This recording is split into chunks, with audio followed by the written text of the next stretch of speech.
णमी दूढ़ सव्य सिद्धे झाणोत्तम खव दिह दिह संसारी।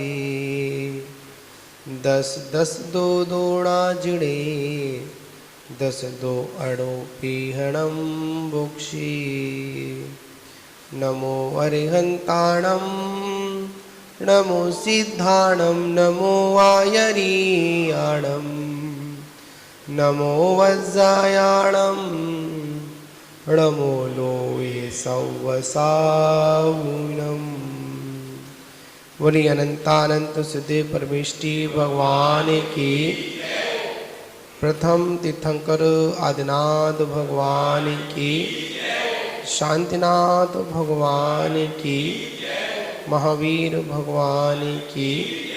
परम पूज्य आचार्य श्री कुंद कुंद देव स्वामी की। परम पूज्य आचार्य श्री आदिसागर महावीर कीर्ति विमल सागर जी गुरु महाराज की।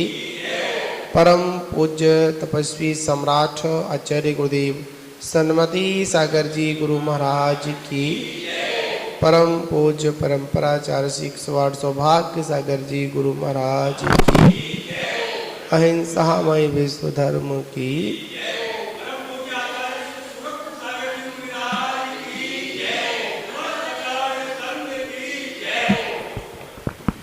मान बाबू, हम सभी लोग वैराग्य को जन्म देने वाली ऐसी बारस अणुपेक्षा इसका अपन अध्ययन कर रहे हैं और उन 24 भगवान को, सिद्ध भगवान को आचार्य कुंद कुंद देव नमस्कार कर और उनकी देशना से जो कर्म 6 का जो हेतु बताया वह उत्तम ध्यान बताया। क्योंकि ध्यान की विवेचना जितनी की जाए उतनी कम है। ध्यान कोई सीमित वस्तु नहीं है। क्या ऐसा नहीं है कि ध्यान एक सीमित है, ऐसा नहीं। ध्यान असीमित है। सिद्ध परमात्मा आखिर सिद्धालय में वो जीव विद्यमान है सादी अनंत काल तक। कौन सा? सादी अनंत काल। एक होता है अनादि अनंत और एक होता है सादी अनंत। सादी अनंत का मतलब उन्होंने दुर्ध्यान को छोड़कर सुध्यान में स्थित हुए और सुध्यान में स्थित होकर अपनी आत्मा का ध्यान करते हुए अनादि अनंत काल तक उसी में क्या रहेंगे? लीन रहेंगे, स्थिर नहीं रहेंगे। बहुत महत्वपूर्ण बात है। लोग कहते हैं ध्यान स्थिर है। ध्यान स्थिर नहीं, ध्यान में लीनता है। अगर स्थिर कह देंगे तो क्या हो जाएगा? रुकावट हो जाएगी, ठहराव हो जाएगा, एक एरिया सीमित हो जाएगा। और जब व्यक्ति ध्यान में लीन होता है और जब लीन होता है तो उस लीनता में इतना डूब जाता है वो ध्यान के अंदर फिर ध्यान का विषय, ध्यान के अंदर फिर ध्यान का विषय, ध्यान के अंदर फिर ध्यान का विषय, इतना उसमें विषय निकल कर आता है जिसका वर्णन हम सभी लोग नहीं कर सकते। क्योंकि जो केवली के ध्यान में आया, उस ध्यान के माध्यम से जो दिव्य धुनी मुखरित हुई, उस ज्ञान को उस ध्यान में जो आया, उसको जब बताने उन्होंने जब दिव्य धुनी खिली, तो पूर्णता से अपनी बात भी नहीं कह पाए। दिव्य धुनी के माध्यम ध्यान में क्या आया, और उसके बाद में जितना उनके ज्ञान में आया, जितना उन्होंने दिव्य धुनी के माध्यम से प्रतिपादित किया, उसको बताया, खिली, उसके अनंतवा भाग गणधर परमेष्ठी स्वीकार करते हैं। क्या समझे भाई? बात यहां बड़ी समझने वाली है। जो तीर्थंकर के ज्ञान में आया, उसको जब उन्होंने दिव्य धुनी के माध्यम से हम सभी तक पहुंचाया, या हमारे पुण्य के उदय से दिव्य धुनी मुखरित हुई, तो जितना उन्होंने बताया था उसका अनंतवा भाग ही कौन स्वीकार कर पाए? गणधर कर पाए। और जो गणधर ने जो स्वीकार किया, उसको उन्होंने हमको बताया भगवान के केवल ज्ञान के माध्यम से, उन्होंने सम्मोषण में बताया। तो जितने सभा में लोग बैठे थे ना, जितना उन्होंने स्वीकार किया था, उसका अनंतवा भाग गणधर के माध्यम से कौन स्वीकार कर पाए? वो सारे जीव स्वीकार कर पाए। तो बताओ, जब परंपरागत वो व्यवस्था बनी रही, तो आज हमारे पास कितना ज्ञान है? एक अंग के बराबर भी ज्ञान नहीं। कल अपन शाम को भक्तांबर के अर्घ समर्पित दीपकों के माध्यम से कर रहे थे, उसमें रिद्धियों का भी वर्णन चल रहा। प्रथम काव्य में तो शायद बीच में आया था, प्रथम काव्य से लेकर अंतिम काव्य तक किसका वर्णन था? 64 रिद्धियों का वर्णन था। उसमें ऐसी ऐसी रिद्धियां थी, नीचे उसका भावार्थ भी लिखा होता। शायद हम लोग भावार्थ को नहीं पढ़ रहे थे, सिर्फ क्या कर रहे थे? मंत्र बोले, छंद बोला, श्लोक बोला और दीपक को समर्पित कर दिया। उस समय हमारा भाव आया, चलो एक रिद्धि के बारे में समझाने का प्रयास कर, बस समय की मर्यादा बाती हो रही थी उस समय। तो मन में विचार आया, ऐसी ऐसी रिद्धियां थी, कोई कितने भी प्रश्न पूछे,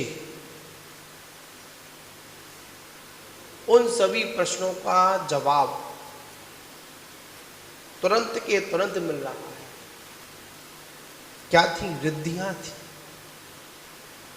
और एक रिद्धियां यह थी कि व्यक्ति यहां बैठा है, कितनी बहुत दूर तक स्पर्श भी कर सकता है, श्रवण भी कर सकता है, गंध भी ले सकता है। इस तरह की रिद्धियां उसमें वर्णन आई। महानुभावों, यहां विचार करना है कि आज हमारे पास में कुछ भी ज्ञान नहीं है, हमारा कुछ भी अध्ययन नहीं है, तो आखिर में क्या है? बस ऐसे ही कुछ शब्दों का ज्ञान हो गया, और वास्तविकता में अभी हमको शब्दों की ठीक से परिभाषा भी नहीं आती है। आचार्य भगवत कहते हैं, आज हम लोगों का ध्यान उत्कृष्ट क्यों नहीं हो रहा है? क्योंकि अभी हमारे पास समीचीन अध्ययन नहीं है, ज्ञान का अभाव है। किसका अभाव है? ज्ञान का अभाव है। अगर इस दुर्ध्यान को अगर नष्ट करना है, उत्तम ध्यान में लीन होना है, तो आचार्य भगवान कहते हैं, हमारा अध्ययन, हमारी स्वाध्याय कैसी होनी चाहिए? मजबूत होनी चाहिए। आज हम लोग अपने अध्ययन को इतना कमजोर बनाए हुआ है हम लोगों ने, जो मन को अच्छा लगता है उसको तो ग्रहण करते हैं, उसको तो पढ़ते हैं, और जो हमारे मन के अनुसार नहीं होता है वो तुरंत हम लोग क्या बोल देते हैं, अरे ये कैसा उपदेश, ये तो उसमें लिखा ही नहीं है, हमारे जिनागम में तो है ही नहीं, हमारे भगवान ने तो कुछ कहा नहीं। याद रखना, तीर्थंकरों की देशना में, तीर्थंकरों के ज्ञान में तीनों लोकों का ऐसा कोई विषय नहीं था जो आया नहीं हो। कितना प्रबल अध्ययन क्या, ज्ञान संपूर्ण मात क्या था, केवल ज्ञान। एक बात याद रखना, मति ज्ञान, सुक्ति ज्ञान, अवधि ज्ञान, मन पर्याय ज्ञान, केवल ज्ञान ये पर्याय है, संपूर्ण क्या है उसमें, ज्ञान है। अवस्थाएं बता दी, मति ज्ञान, सुक्ति ज्ञान, अवधि ज्ञान, मन पर्याय ज्ञान, केवल ज्ञान, ये क्या अवस्था बता दी। पर इससे ऊपर क्या है, ज्ञान। कैसा ज्ञान, समीचीन ज्ञान। और ये समीचीन ज्ञान ही हमारे दूर ध्यान को नष्ट कर सकता है, और किसी में ताकत नहीं है, कोई उपाय नहीं है। बहुत से लोग कहते हैं, कल शाम को भैया वृत्ति हो रही थी महाराज जी की, तो एक सज्जन आए थे, नाम मुझे नहीं पता, बोले थे महाराज आचार्य श्री ऐसी कोई युक्ति बताओ जिससे हमारा ध्यान कैसा हो जाए, एकाग्र हो जाए। तो आचार्य महाराज बोले, अगर ध्यान एकाग्र करना है तो घर बार छोड़ना पड़ेगा। क्यों प्रेमचंद जी, क्या छोड़ना पड़ेगा, घर बार छोड़ना पड़ेगा, ये वस्त्र छोड़ने पड़ेंगे, और तब तक ये वस्त्र नहीं छूटेंगे तब तक आपका ध्यान भी एकाग्र होने वाला नहीं है। अगर ग्रस्त अवस्था में ही अगर ध्यान एकाग्र हो सकता था तो तीर्थंकर जैसे महान पुरुषों को ग्रस्त आश्रम छोड़ने की आवश्यकता ही नहीं पड़ती। हमसे अधिक व्यवस्थाएं, हमसे अधिक ज्ञान, जन्म से भी कौन सा ज्ञान, 3 ज्ञान के आधारी, मति, श्रुति और अवधि, 3 ज्ञान थे उनके पास। कब से थे, जन्म से थे। जिनकी सारी की सारी व्यवस्थाएं कौन बना रहा था, देवलोक उनके सामने हाथ जोड़कर गर्भ कल्याणक से पूर्व ही, वो जीव के गर्भ में आने से पूर्व ही सारी व्यवस्थाओं को संचालित कर रहा था। कौन कर रहा था, देव स्वधर्म इंद्र, प्रथम स्वर्ग का अधिपति। कौन, स्वधर्म इंद्र। क्या कर रहा था, सारी व्यवस्थाओं में हाथ जोड़कर खड़ा हुआ था। अगर ध्यान घर में ही कर सकते थे, पर नहीं, उन्होंने किसका त्याग किया, वस्त्रों का त्याग किया, राजपाट का त्याग किया, वैभव का त्याग किया, तब जाकर वो उत्तम ध्यान में स्थिर हो पाए। और हम लोग क्या चाहते हैं, घर में ही कैसा हो जाए, ध्यान हो जाए। आचार्यों ने कहा, घर में रहोगे तो घर वालों का ही ध्यान रहेगा। विरले ही लोग होते हैं जो घर में रहकर अपनी आत्मा का, अपने प्रभु का, अपनी जिनवाणी का, अपने गुरुओं का ध्यान कर पाते हैं। कैसे लोग हैं, विरल लोग हैं। हम कहेंगे नहीं हम तो करेंगे, नहीं, कहीं ना कहीं ध्यान में विकल्प खड़ा होगा। आचार्य भगवान कहते हैं, हमारा ध्यान तभी एकाग्रचित हो सकता है, हमारा ध्यान एक ही बिंदु पर तब तक अधिक समय तक टिक सकता है, वो भी अंतिम मतलब अंतर मुहूर्त तक एक बिंदु पर। एक बात को याद रखना आप लोग, अगर हमारा ध्यान अगर एक बिंदु पर अगर अंतर मुहूर्त टिक जाता है तो केवल ज्ञान होने से हमको कोई भी नहीं रोक सकता। क्या होने से, कैवल्य ज्ञान होने से कोई हमको नहीं रोक सकता। अगर एक बिंदु पर अगर आज भी क्या हो जाए, ध्यान एकाग्र हो जाए। पर ध्यान हमारा कैसा होता है? चंचल प्रवृत्ति का है। क्यों? जैसे कल चर्चा हम लोग कर रहे थे ना, क्या चर्चा थी? आर्त ध्यान, पीड़ा जन्य ध्यान, दुख जन्य ध्यान, जिसमें इष्ट वियोग, अनिष्ट संयोग, पीड़ा चिंता और निदान। निदान की बात की थी हम लोगों ने कल। निदान की बात में क्या आया था? निदान किसे कहते हैं? इहलोक परलोक संबंधी भौतिक वस्तुओं की, संसार की वस्तुओं की, इंद्रिय जन सुख की कामना करना, उसे क्या कहते हैं? निदान कहते हैं। हमने किसी एक बहुत अच्छी गाड़ी को देखा, निदान की बात करें अपन, क्या क्या देखा हम लोगों ने? बहुत अच्छी गाड़ी देखी, मन में भा लिया, अरे ऐसी तो मेरे पास भी होनी चाहिए। क्या? किसके पास होनी चाहिए? ऐसी तो मेरे पास होनी चाहिए। बताओ क्या हो गया? जब तक वो नहीं आ जाएगी, जब तक क्या लगी रहेगी? सल्ले लगी रहेगी। क्या लगी रहेगी? सल्ले लगी रहेगी। आचार्यों ने इसलिए वृत्तियों का जो स्वरूप बताया, आचार्य श्री उमा स्वामी कहते हैं निसल्लोह वृत्ति। क्या सूत्र दिया उमा स्वामी महाराज ने? व्रतो, जब व्रति की परिभाषा बताई गई, व्रति कौन? जो शल्य से रहित है, वो कौन है?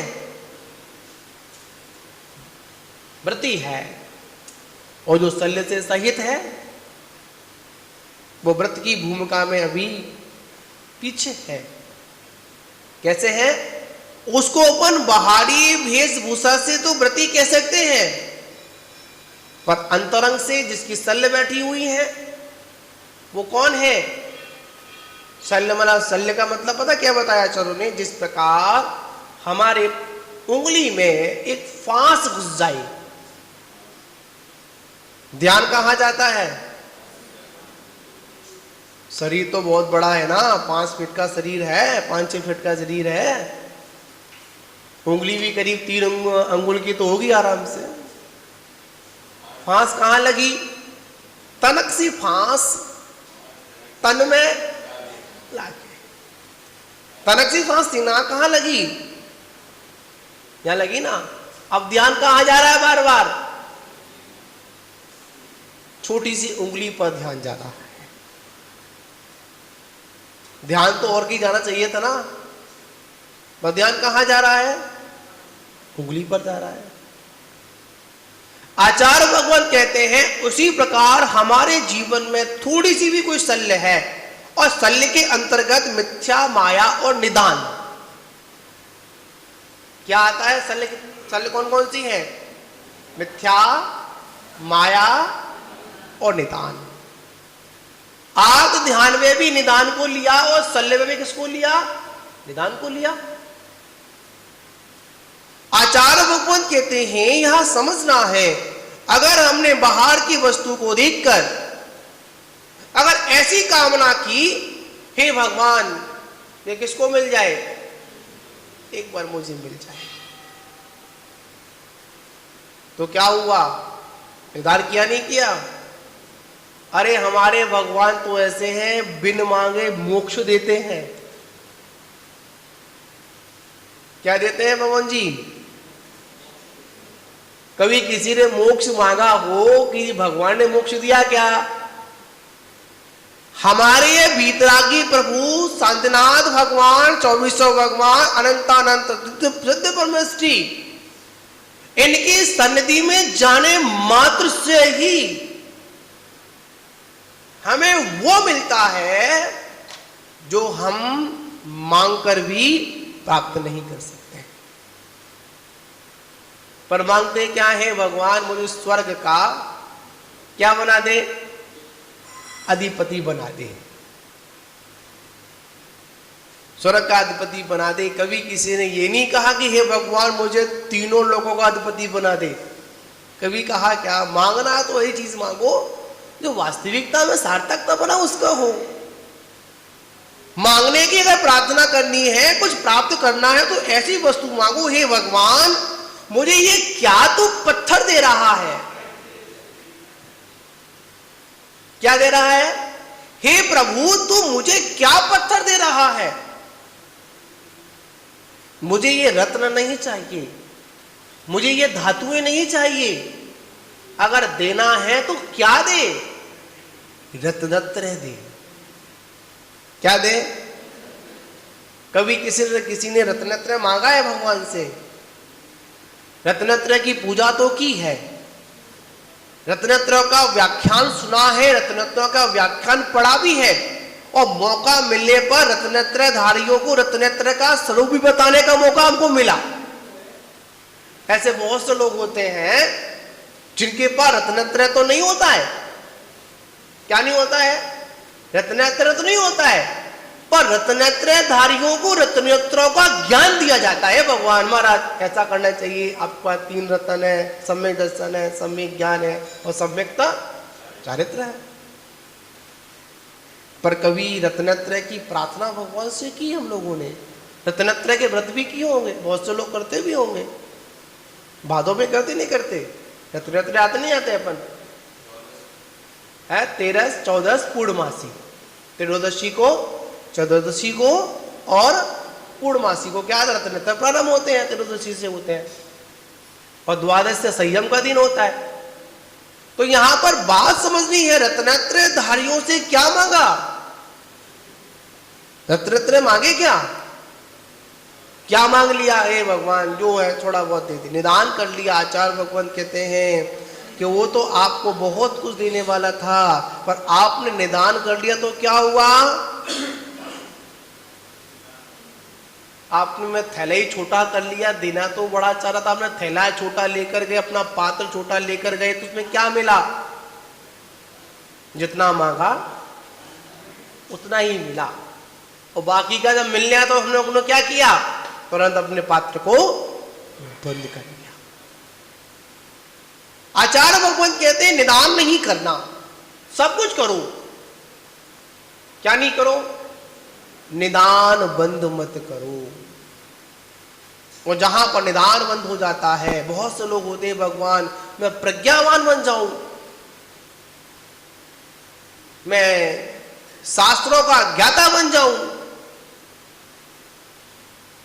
महान बाबू जब साधक उत्तम ध्यान में तल्लीन होता है, लवलीन होता है, तो वहां पर 63 रिद्धियां प्रकट होती हैं। कितनी प्रकट होती हैं?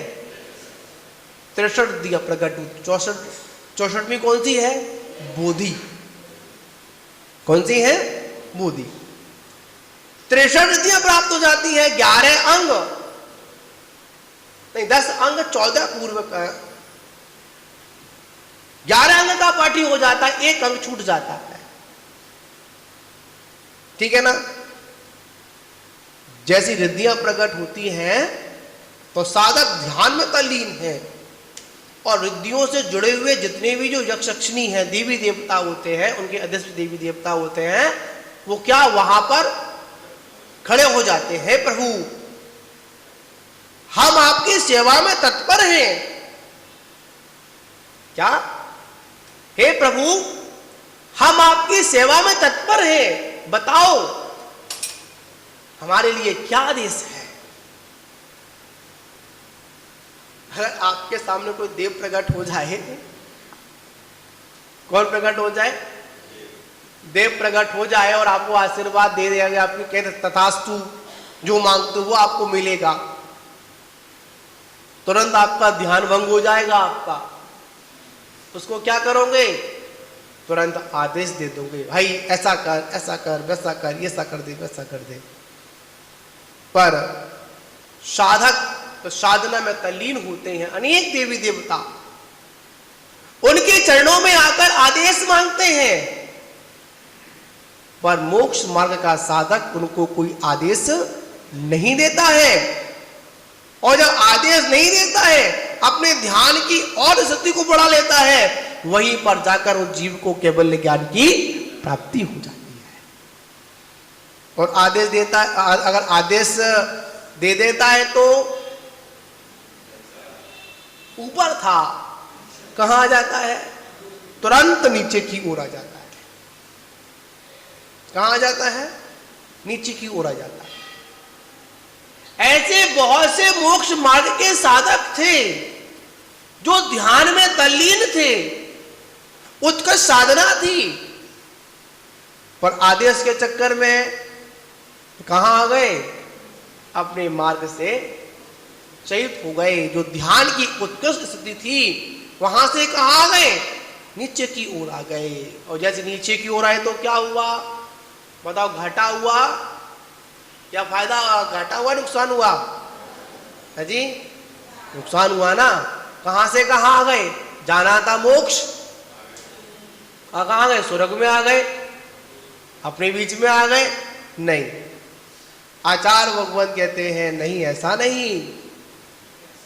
अगर ध्यान की स्थिति अगर उत्कृष्ट बन रही हो, तुम क्या करें? उसमें और तल्लीन हो जाए और उसका अभ्यास करें और अध्ययन को बढ़ाएं, तब जाकर हमारा ये दुर्ध्यान नष्ट होता है। निदान कर लिया, इसके बाद पता कौन सा ध्यान आता है? 4 तो हो गए अपने। इसके बाद कौन सा आता है? रौद्र ध्यान। नाम ही कौन सा है? रुद्र, मतलब विकृत रूप। जिस ध्यान के होने के बाद जीव की स्थिति कैसे हो जाती है? बड़ी विकृत हो जाती है, क्रूर परिणाम उसके हो जाते हैं, जिसमें हिंसानंदी, चौर्यानंदी, है ना, और अब्रह्मनंदी,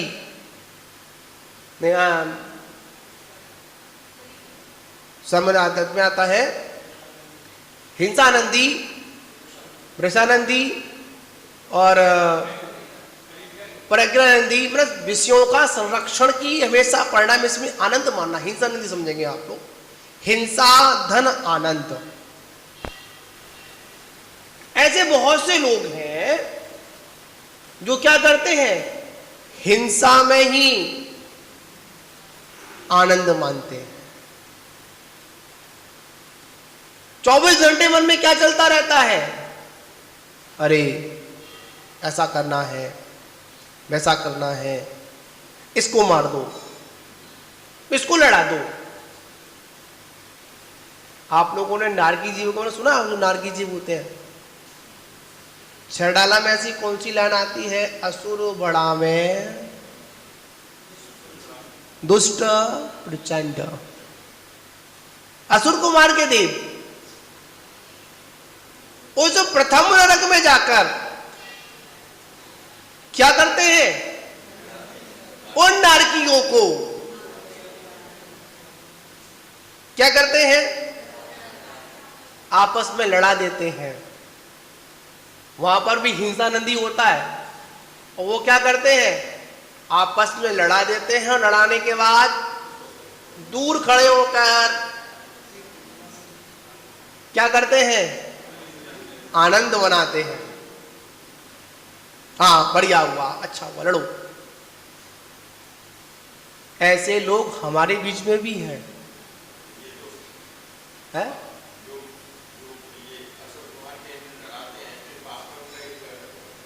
पाप कर्म, हाँ पाप कर्म है। वो अपने विभंगा बुद्धि ज्ञान से लगा लेते हैं कि ऐसा ऐसा हुआ, और वो भी अपना ज्ञान लगा देते हैं विभंगा। याद रखना, सम्यक्त्वी जीव कभी भी विवाद में नहीं पड़ेगा, कभी भी लड़ाई झगड़ा नहीं करेगा। अगर लड़ाई झगड़ा का प्रकरण अगर आ रहा है तो वो क्या करेगा? शांत रहेगा, टालने की कोशिश करेगा, छोड़ो, क्या करना क्या करना। और जब स्वाभिमान में बात, अगर स्वाभिमान में जब बात आ जाएगी तो क्षायक सम्यक दृष्टि भी श्रावक अपने आत्म संरक्षण के लिए, अपने धर्म के संरक्षण के लिए, अपने गुरुओं के संरक्षण के लिए क्या करता है? शस्त्र भी उठाने में पीछे नहीं हटता है, उसमें हिंसा नहीं होगी। महान भावों, याद रखना, अगर हिंसात्मक अगर हम किसी का व्याख्यान सुन भी रहे हैं, उसकी अनुमोदना कर रही हैं, ताली बजा रहे हैं, तो याद रखना वो ही आनंद आएगा। जैसे कहीं पर झगड़ा हो जाता है ना, हिंसात्मक प्रवृत्ति हो जाती है, हमारा उस वस्तु से कोई ना लेना है ना देना है, पर हम क्या करते हैं, दूसरों के माध्यम सुनते हो ना,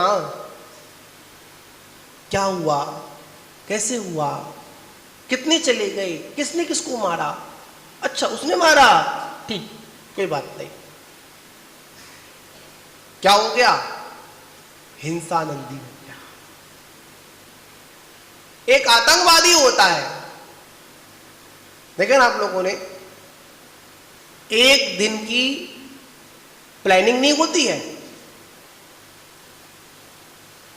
कितने दिन की होती है, सालों की होती है, सालों से उसका प्लानिंग बनाता है, तब कहीं पर लास्ट समय पर जो समय निर्धारित किया जाता है, उस समय वो कार्य सफल हो या ना हो, पर जब से उसने वो प्लानिंग बनाई है ना, हिंसा में आनंद का और हिंसा संबंधी कार्य प्रारंभ किया है ना, तभी से उसको उतने सारे जीवों को भाव हिंसा लग रही है। क्या लग रही है, हिंसा दो प्रकार की, एक द्रव्य हिंसा और एक भाव हिंसा। मच्छर हमारे पास आ गया, आया नहीं आया, सामयिक कर रहे हैं, कुछ कार्य कर रहे हैं, मच्छर कहाँ आ गया, हमारे बुन बुन बुन बुन कान पर, सर पर घूम रहा है, ठीक है। हम उसको द्रव्य से तो मारा नहीं, मन में क्या आया, बहुत मच्छर है, बहुत काट रहे हैं, चले जाएं। क्या अब जाने का मतलब क्या हो, समझ गए आप लोग? चले जाए। बताओ कौन सी हिंसा हुई, वो तुम्हारे भावों से, क्या तुम्हारे भावों से मरा, क्या नहीं मरा ना, पर हिंसा कौन सी हुई, भाव हिंसा हुई। हम लोग कोल्हापुर में थे, आचार्य सिंह के पास थे, तो आचार्य सिंह ने बहुत सुंदर एक बात समझाई हम लोगों को। उन्होंने बोला, आप हमारे दर्शन करने के लिए आए हैं, हमारे पास बैठे हुए हैं, और आपके आगे सामने व्यक्ति बैठा हुआ है, कोई साधु बैठा हुआ है, या कोई श्रावक बैठा हुआ है, या कोई जो भी पीछे चल रहा हो, आप थोड़ी उससे पीछे हैं, वो आपसे आगे है, आप मिलना चाह रहे हैं, आप बात करना चाह रहे हैं, सामने वाला व्यक्ति हट नहीं रहा है, वो अपनी बात कह रहा है, आप मन ही मन क्या सोच रहे हो?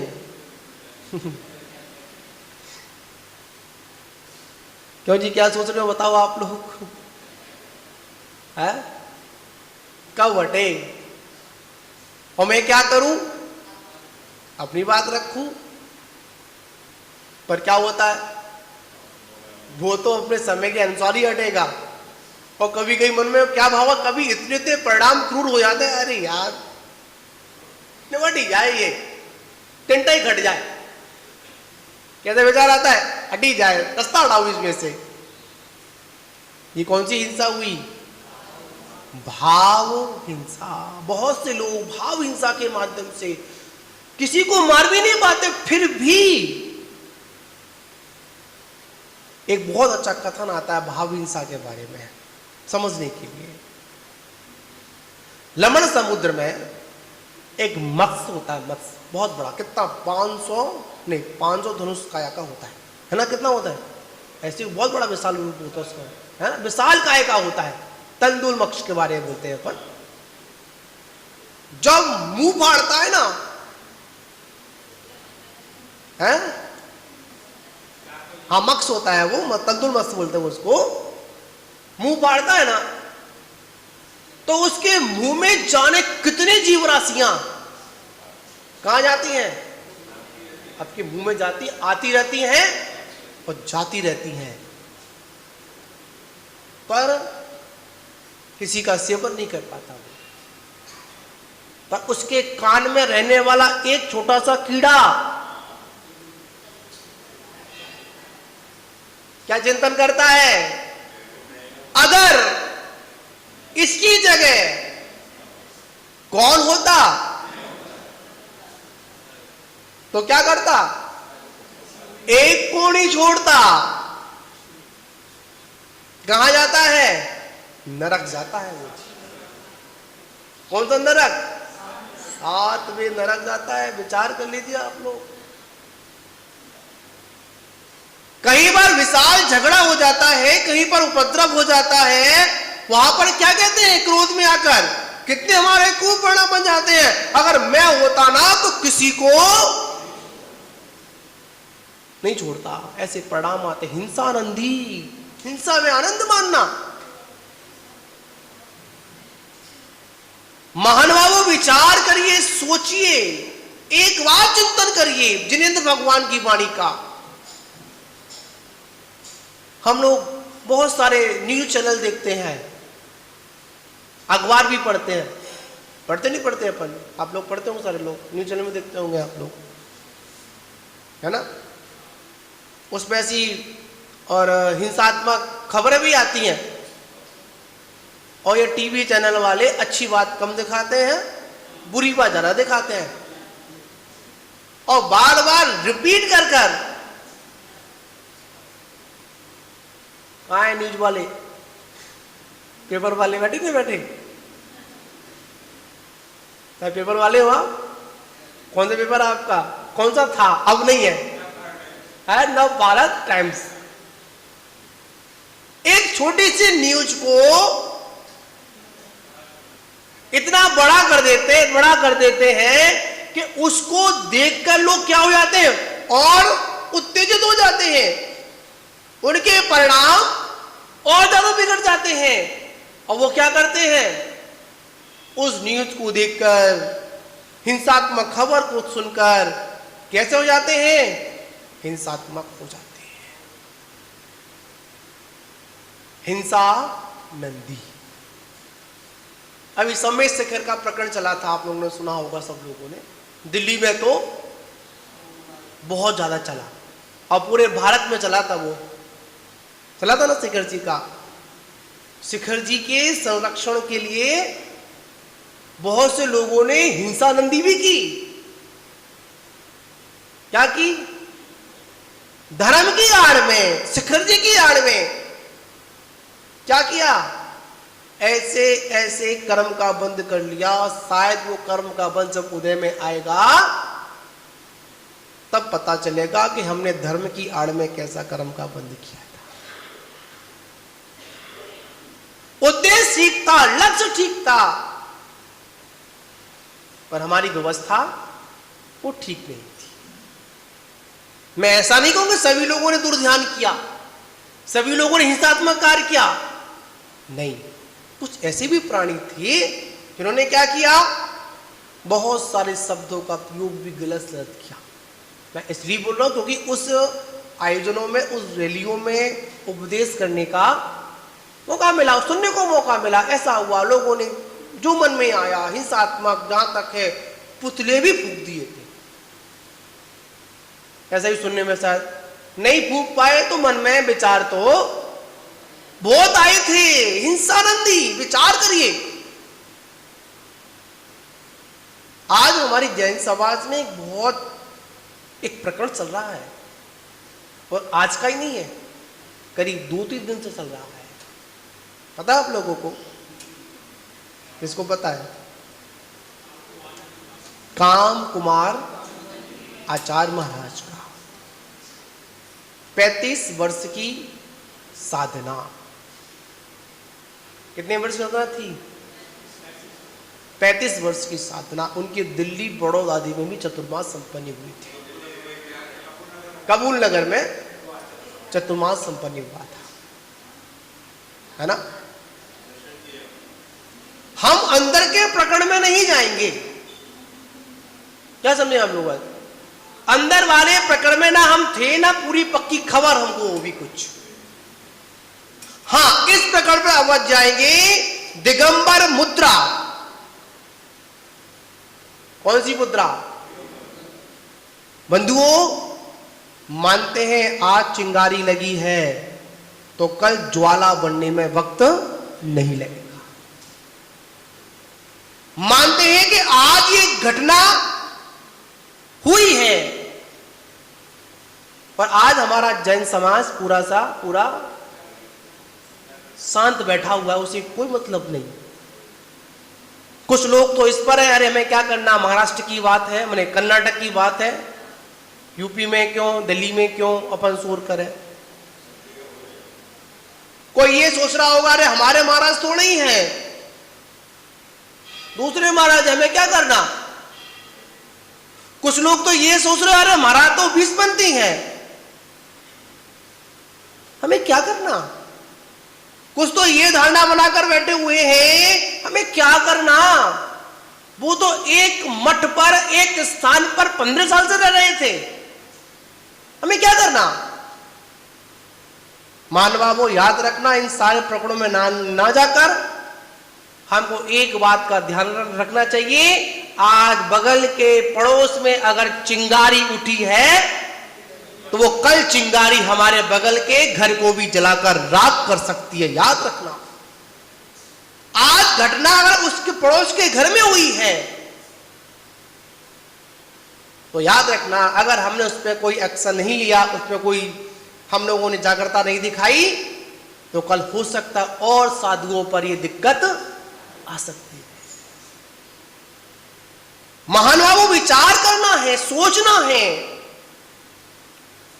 आज हम किस ओर हम लोग जा रहे हैं, किस ओर हमारी धारणा है। मैं यहां पर हिंसात्मक बात को कहने के लिए उपदेश नहीं दूंगा, आप हिंसा करो, ऐसा करो, उसको पकड़ो, इसको मारो, ऐसा करो, ऐसा नहीं, ऐसा उपदेश नहीं दूंगा मैं। ना मैं आपसे कहूंगा, हाँ इतना मैं से कहूंगा कि दिगंबर साधुओं की सुरक्षा रखना श्रावकों का प्रथम कर्तव्य है। किसका कर्तव्य है? हमारे तो माँ बाप है नहीं अब, क्या समझे। जिस दिन दीक्षा ली थी उस दिन तो अपने माँ बाप को छोड़ दिया। अब हमारा माँ बाप कौन है? हमारी समाज ही हमारा माँ बाप है। माँ बाप का मतलब क्या? वो ही निर्गंत साधुओं की चर्या करा सकती है। अब वो समय नहीं है कि जंगल में साधु रह रहा है, अकेले विहार करना है, अकेले जाना है। याद रखना, पहले भी उपसर्ग हुआ था, 700 मुनियों पर उपसर्ग हुआ, ठीक है ना। सर पर क्या जला दी? सिगड़ी जला दी, घानी में पिसवा दिया। मानते उन साधकों ने कुछ नहीं कहा। आत्म साधना में रही पर श्रावकों ने कुछ ना कुछ, आप विचार कर लीजिए, जब हस्तिनापुर में 700 मुनियों पर उपसर्ग हुआ था तो विष्णु कुमार मुनि ने भी उनके उपसर्ग को टालने के लिए अपने उस चतुर्मास काल का उल्लंघन कर कहां आए थे? हस्तिनापुर में आए थे। विचार करिए, सोचिए, आज हमारे दिगंबरत्व के ऊपर तलवार लटकी हुई है। कभी भी कुछ भी हो सकता है। ना हमारे तीर्थ सुरक्षित है और ना अब हमारी दिगंबर मुद्रा सुरक्षित है, और आपका तो कुछ कहना ही नहीं। आप सुरक्षित हो या नहीं हो ये तो आप जानो। और वैसे देखें आज श्रावक भी सुरक्षित नहीं है। आज इतना वो हो चुका है, व्यक्ति इतना अपने में जीना प्रारंभ कर दिया है, उसको सामने वाले से कोई मतलब नहीं है। पर याद रखना, हमको एक दूसरे का क्या करना पड़ेगा? परस्पर में उपकार करना पड़ेगा। परस्परो जीवाना। हम लोग क्या लगाते हैं, जब जो जैन शासन का कोई सिंबल कोई है, कोई चिन्ह है, तो वो क्या है? परस्परो जीवाना। हाथ बना होता है, नीचे क्या लगा होता है? परस्परो जीवाना। लिखते हैं हम लोग, मत लिखने के लिए, पढ़ने के लिए। जब करने का समय आता है तो हम लोग पीछे हट जाते हैं। ऐसे बहुत से निर्गंत साधुओं के लिए, और जो जैन साधु हैं उनमें क्या, बिहार में क्या होती है, बहुत सारी दिक्कतें होती हैं। बहुत सुंदर एक कड़वा सत्य है, आपको सुनना पड़ेगा। बैंड बाजों के साथ लाते हो और 4 लोगों के साथ में छोड़ देते हो। लाते हो तो कैसे लाते हो? बड़े ठाट वाट के साथ लाते हो, नगर में लाते हो। क्यों जी? कड़वा सत्य है। जब साधुओं को नगर में लाते हो तो 4 नहीं, कितने सारे बैंड लगाकर लाते हो, कितनी से भव्यता के साथ लेकर आते हो, जोर शोर से व्यवस्था करते हो। जब नगर में मुनराज रहते हैं और उसके बाद में नगर के बाहर तक कभी कभी तो ऐसा होता है कि साधु को कमंडल स्वयं पकड़कर ही विहार करना रोड पर पड़ता है। जब रोड पर चलते हैं ना, तो याद रखना, रोड पर चलना कोई साधारण काम नहीं है। इतना सारा ट्रैफिक चलता है, अगर किसी ने एक ठोकर मार दी, पता नहीं कितने किलोमीटर जाकर वो साधक गिरेगा। पहले तो मार्ग थे, कच्चे मार्ग थे, अब तो कच्चे मार्ग भी नहीं है, पक्के मार्ग को चलना पड़ता है। कोई गाड़ी आई, बहुत हम लोग रोड डेली अखबार के माध्यम से, आजकल तो सोशल मीडिया का बहुत अच्छा साधन है, उसके माध्यम से हम प्रतिदिन क्या सुन लेते हैं, खबर सुन लेते हैं, आज ऐसा हो गया, आज वैसा हो गया, ऐसा हो गया। फिर भी हमारे जैन समाज पर एक कोई भी असर नहीं पड़ता। ठीक है, 2 दिन गर्मा गर्मी रही, 2 दिन चैनलों की, सोशल मीडिया की वो हाईलाइट क्या रहा, न्यूज रही। मन में आया तो भेज दिया, मन में नहीं आया तो नहीं भेजा, पढ़कर रख दिया। महान बाबू, विचार करना है एक बात। और रात को 10 बजे तक भैयावर्ती करते हो, कितने बजे तक? 9 बजे तक, 10 बजे तक। उसके बाद महाराज को क्या कर देते हैं, थाले में बंद कर देते हैं। और फिर कब मिलते हो? सुबह 5 बजे, 6 बजे, भी समय हो, उस बीच में मंदिर जी में क्या हो रहा है, कैसे हो रहा है, कुछ भी नहीं पता। अगर साधु का अचानक स्वास्थ्य बिगड़ जाए, क्या हो जाए बताओ? आज ये विषय जो बिंदु है ना, बड़े चिंतन वाले बिंदु है। हमने एक समय देखा जब बहुत, मतलब आचार्य सिंह के साथ रहे, कोल्हापुर भी रहे, महाराज जी के साथ रहे, चतुर्मासी पूर्व में किए थे। और ये 2008 और 9 तक, जब तक मैं तो कहूँगा जब तक ये मोबाइल युग नहीं आया था। कौन सा युग नहीं आया था? मोबाइल युग नहीं आया था। ये कम 8 और 9 तक व्यक्ति फ्री था, मोबाइल युग से दूर था। और जहाँ तक 10वीं समथिंग 10 में असर आना प्रारंभ हो गया था। 9 तक सादा फोन था, तो मतलब नहीं था। नहीं, वो तो 92 में आया था। मैं अब इंडिया, मतलब अपने भारत की बात कर रहा हूँ। भारत में आप पहले लोग कहाँ सुनते थे? पहले सुनने के पैसे, करने के पैसे, इतना में पब्लिकली नहीं था। पहले अगर कोई व्यक्ति का अच्छा मोबाइल रखता था तो बड़ा आदमी माना जाता था। आजकल तो एक ठेली चलाने वाला एप्पल फोन लेके घूम रहा है। क्या घूम रहा है? बात है सुनने वाली, समझने वाली बात है, गंभीरता की बात है कि जब तक मोबाइल युग नहीं आया था, नगर में साधु को लेकर आते थे तो मुनियों के कक्ष में, कमंडलों में पानी भरने वाला समाज का व्यक्ति होता था।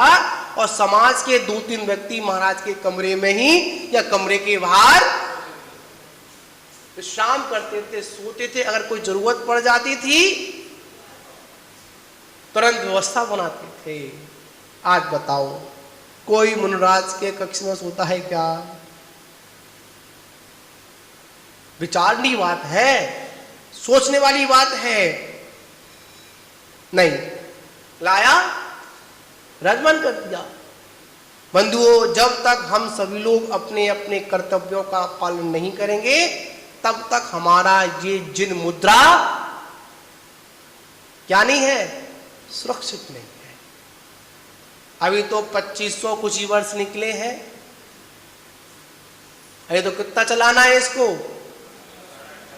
18,500 वर्ष तक इस मुद्रा को, इस पीछी कमंडल को क्या रखना है? सुरक्षित रखना है। हमारी दृष्टि में जब तक ये नहीं आएगा मात, पीछी और कमंडल, क्या नहीं आएगा? पहले की दृष्टि में सिर्फ क्या था? पीछी, कमंडल। नगर में जब मुनिराज का आगमन होता था, आगमन की खबर मिलती थी, तो सभी लोग दर्शन के लिए भागते थे। चलो महाराज जी का संग आया है। अगर मंदिर के बाहर अगर कमंडल रखा हुआ मिल जाता था तो मन कैसा होता था? बड़ा ही आनंदित होता था कि आज नगर में कौन आया है?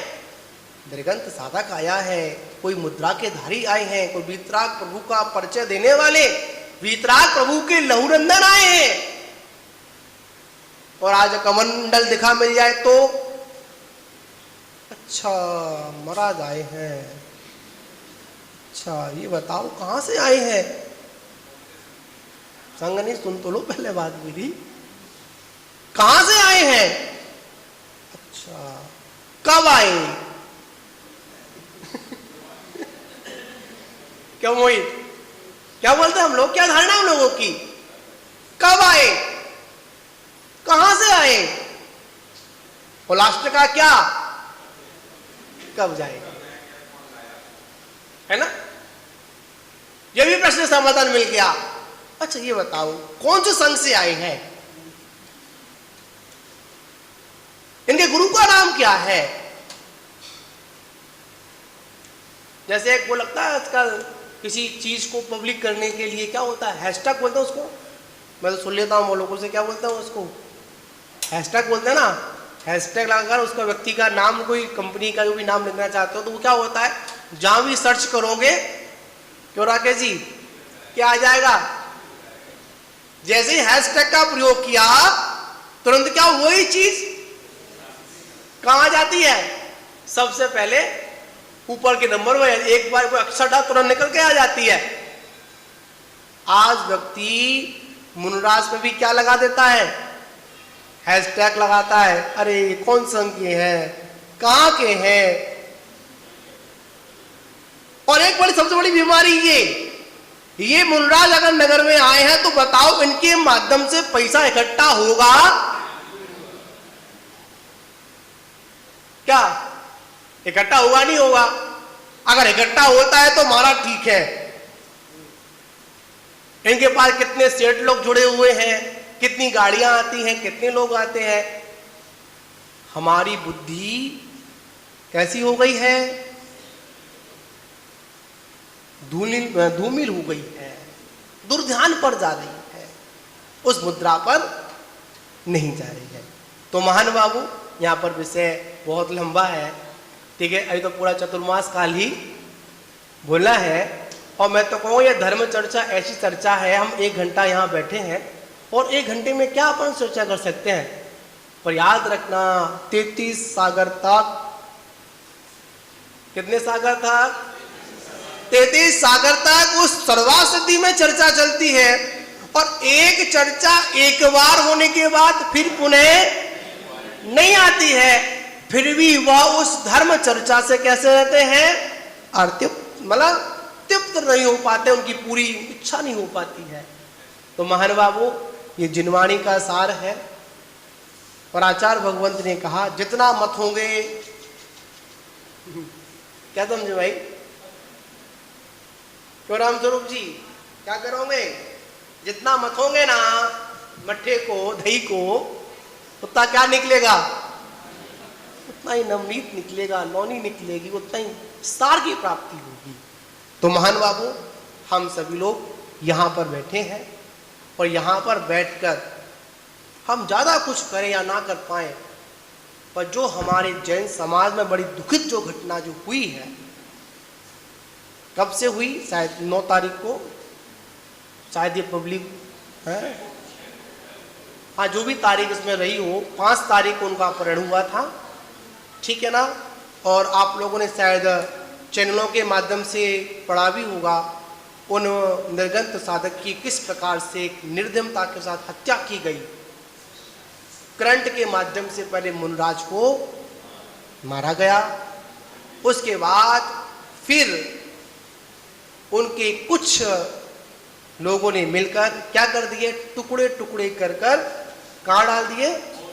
बोरवेल में डाल दिया, उसमें डाल दिया। कितनी निर्दय हत्या! दिगंबर जी तो हम ग्रंथों में पढ़ा करते थे, गुरुओं से उपदेश के माध्यम से सुना करते थे, पर आज हमारे बीच में ऐसी घटना सुनने को मिली।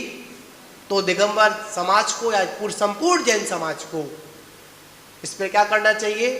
विचार करना चाहिए, और विचार करके मात्र यही भावना वानी चाहिए, हे प्रभु आगे इस प्रकार निर्गंत मुनराजों पर किसी भी प्रकार का उपसर्ग ना आवे, और जिन लोगों ने उपसर्ग की भावना बनी हुई है उनकी बुद्धि कैसी हो? सही हो। और प्रशासनिक व्यवस्था पर हमें क्या करना चाहिए? हमको निर्गंत गुरुओं के व्यवहार में क्या करनी चाहिए? गुरुओं की सुरक्षा की व्यवस्था के लिए मांग करना चाहिए। और वैसे सरकार के माध्यम से ऐसा प्रस्ताव पारित है कि जब निर्गंत किसी मुनराज का आगमन हो, तो अगर आप पुलिस स्टेशन जाते हैं, वहां पर अगर एप्लीकेशन लगाते तो आपको वहां सुरक्षा मुनराजों के लिए दी जाती है। पर हम जैन समाज के लोग बड़े अकड़ू हैं। कैसे हैं? अकड़ू है। अरे कौन चक्कर लगाए, कौन जाए, हम लोग उसकी मांग नहीं करते हैं। जो हमको अधिकार मिला है तो अधिकार का क्या करना चाहिए? प्रयोग करना चाहिए। कोई शब्द बोले, बाद में सरफ निकल गया, कोई घटना हो गई, और बाद में फिर नेतागिरी करने से कोई मतलब नहीं निकलता है। हमारे बीच से एक साधक चला गया, ठीक है ना, तो हम उस साधक के लिए यही भावना वाए कि जहाँ पर भी वो पहुँचे हों, अब क्या परिणाम रहे होंगे वो तो भाई उन पर आधीन है। पर निर्गंत, और एक बात याद रखना, जब तक हाथ में पीछी कमंडल उसके है, तब तक उस साधक की दुर्गति नहीं हो सकती। यह पीछी कमंडल दुर्गति कराने वाला नहीं है, और जिसकी दुर्गति होनी है उसकी पीछी कमंडल छूट जाएगा, ये बात पक्की है। इस बात को आप गांठ बांध लेना। आप याद रखना, जिस साधक ने आहार लेने के बाद चारों प्रकार के आहार का त्याग किया है, उसी समय से उसकी समाधि मरण शुरू हो जाता है। भक्त प्रत्याख्यान मरण के अंतर्गत भगवती आराधना में साविचार और अविचार 2 प्रकार का भक्त प्रत्याख्यान बताया। साविचार का मतलब क्या? प्लानिंग के अनुसार। अविचार का मतलब क्या हुआ? आहारचर्या के बाद जो चारों प्रकार के आहारों का त्याग किया है। जो मुनराज आहारचर्या करते हैं, कायुषर करते हैं आहार के बाद, वहीं पर चारों प्रकार के आहार का त्याग कर कर आते हैं। क्यों आते हैं? इसलिए आते हैं, रास्ते में मंदिर तक पहुंचने में, गुरु के पास तक पहुंचने में अगर मेरा कोई घटना हो जाती, कोई एक्सीडेंट हो जाता है, कोई समाधि हो जाती है, कोई अटैक पड़ जाता है, तो मेरा मरण किसमें होगा? समाधि में मरण होगा, उसका कुमरण होने वाला नहीं है। इस बात को आप भगवती आराधना के जो वाक्य हैं, इसको आप अपने जीवन में उतार लेना। उनका जो भी आचार्य महाराज का समाधि मरण हुआ, उनके लिए यही भावना आए कि भगवान जिस पर्याय में आप गए हो वहां पर आप सम्यक्त को प्राप्त करें, सम्यक्त की साधना करें, और आगे चलकर फिर ये निर्गंध दीक्षा को धारण कर कर अपना समाधि मरण कर कर अपनी कर्मों को नष्ट कर कर कहाँ पहुंचे? सिद्धालय में पहुंचे। ऐसी उन मुनराज के लिए, ऐसे आचार्य भगवंत के लिए क्या करते हैं? मंगल प्रार्थना भगवान से अपन निवेदन करेंगे, ठीक है ना। इसी के साथ विराम। जय बोलो महावीर भगवान की। मात क्या था? केवल ज्ञान। एक बात याद रखना, मति ज्ञान, सुत्ति ज्ञान, अवधि ज्ञान, मन पर्याय ज्ञान, केवल ज्ञान ये पर्याय है। संपूर्ण क्या है उसमें? ज्ञान है। अवस्थाएं बता दी, मति ज्ञान, सुत्ति ज्ञान, अवधि ज्ञान, मन पर्याय ज्ञान और केवल ज्ञान, ये क्या अवस्था बता दी। पर इससे ऊपर क्या है? ज्ञान। कैसा ज्ञान? समीचीन ज्ञान। और ये समीचीन ज्ञान ही हमारे दूर ध्यान को नष्ट कर सकता है। और किसी में ताकत नहीं है, कोई उपाय नहीं है। बहुत से लोग कहते हैं, कल शाम को भैया वृत्ति हो रही थी महाराज जी की, तो एक सज्जन आए थे, नाम मुझे नहीं पता, बोले थे महाराज आचार्य श्री ऐसी कोई युक्ति बताओ जिससे हमारा ध्यान कैसा हो जाए? एकाग्र हो जाए। तो आचार्य महाराज बोले, अगर ध्यान एकाग्र करना है तो घर बार छोड़ना पड़ेगा। क्यों प्रेमचंद जी, क्या छोड़ना पड़ेगा? घर बार छोड़ना पड़ेगा, ये वस्त्र छोड़ने पड़ेंगे। और तब तक ये वस्त्र नहीं छूटेंगे तब तक आपका ध्यान भी एकाग्र होने वाला नहीं है। अगर ग्रस्त अवस्था में ही अगर ध्यान अगर एकाग्र हो सकता था तो तीर्थंकर जैसे महान पुरुषों को ग्रस्त आश्रम छोड़ने की आवश्यकता ही नहीं पड़ती। हमसे अधिक व्यवस्थाएं, हमसे अधिक ज्ञान, जन्म से भी कौन सा ज्ञान? 3 ज्ञान के आधारी, मति, श्रुति और अवधि। 3 ज्ञान थे उनके पास। कब से थे? जन्म से थे। जिनकी सारी की सारी व्यवस्थाएं कौन बना रहा था? देवलोक उनके सामने हाथ जोड़कर गर्भ कल्याणक से पूर्व ही, वो जीव के गर्भ में आने से पूर्व ही सारी व्यवस्थाओं को संचालित कर रहा था। कौन कर रहा था? देव स्वधर्म इंद्र, प्रथम स्वर्ग का अधिपति। कौन? स्वधर्म इंद्र। क्या कर रहा था? सारी व्यवस्थाओं में हाथ जोड़कर खड़ा हुआ था। अगर ध्यान घर में ही कर सकते थे, पर नहीं, उन्होंने किसका त्याग किया?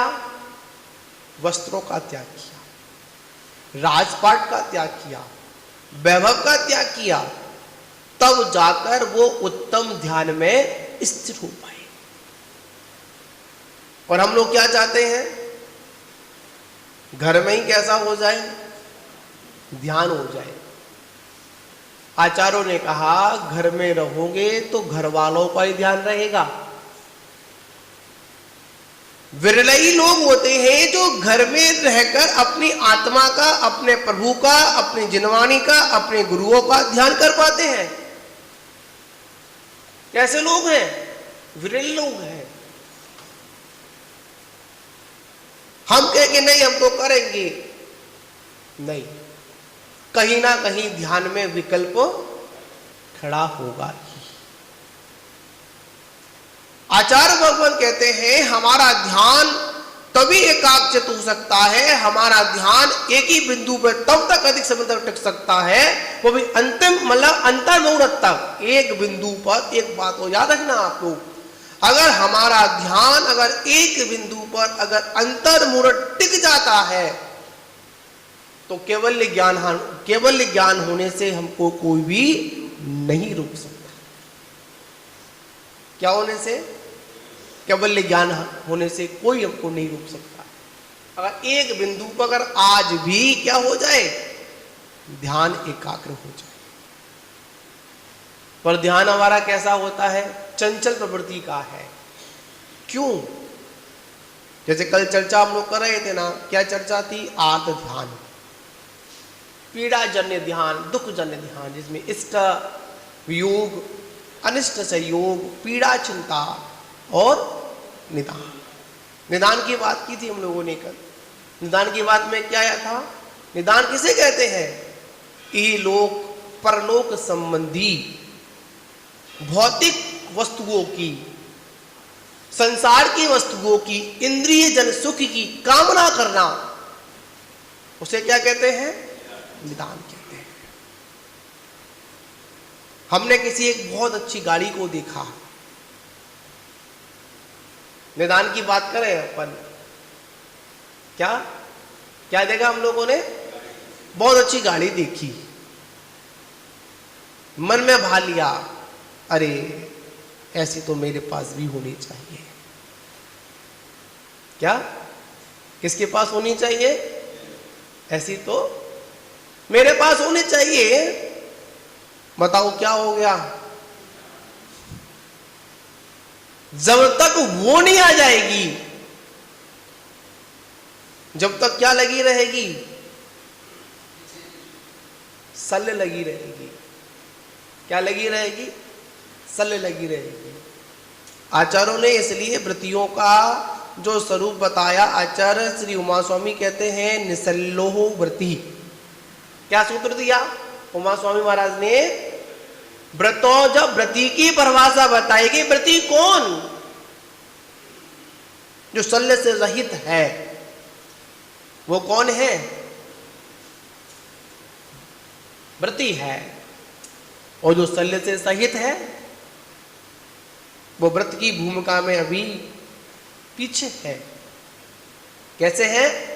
उसको अपन बाहरी वेशभूषा से तो व्रति कह सकते हैं, पर अंतरंग से जिसकी शल्य बैठी हुई है, वो कौन है? शल्य मतलब, शल्य का मतलब पता क्या बताया आचार्यों ने? जिस प्रकार हमारे उंगली में एक फांस घुस जाए, ध्यान कहां जाता है? शरीर तो बहुत बड़ा है ना, 5 फीट का शरीर है, 5-6 फीट का शरीर है, उंगली भी करीब 3 अंगुल की तो होगी आराम से। फांस कहां लगी? तनक सी फांस तन में लाके, तनक सी फांस सीना कहां लगी? यहां लगी ना। अब ध्यान कहां जा रहा है? बार बार छोटी सी उंगली पर ध्यान जा रहा है। ध्यान तो और की जाना चाहिए था ना, पर ध्यान कहां जा रहा है? उंगली पर जा रहा है। आचार्य भगवान कहते हैं उसी प्रकार हमारे जीवन में थोड़ी सी भी कोई शल्य है, और शल्य के अंतर्गत मिथ्या, माया और निदान। क्या आता है? शल्य कौन कौन सी है? मिथ्या, माया और निदान। आर्त ध्यान में भी निदान को लिया, और शल्य में भी किसको लिया? निदान को लिया। आचार्य भगवान कहते हैं यहां समझना है, अगर हमने बाहर की वस्तु को देखकर अगर ऐसी कामना की, हे भगवान ये किसको मिल जाए? एक बार मुझे मिल जाए, तो क्या हुआ? निदान किया नहीं किया? अरे हमारे भगवान तो ऐसे हैं, बिन मांगे मोक्ष देते हैं। क्या देते हैं भगवान जी? कभी किसी ने मोक्ष मांगा हो कि भगवान ने मोक्ष दिया क्या? हमारे ये भीतरागी प्रभु शांतिनाथ भगवान, 2400 भगवान, अनंतानंत सिद्ध परमेष्ठी, इनकी सन्निधि में जाने मात्र से ही हमें वो मिलता है जो हम मांगकर भी प्राप्त नहीं कर सकते। पर मांगते क्या है? भगवान मुझे स्वर्ग का क्या बना दे? अधिपति बना दे,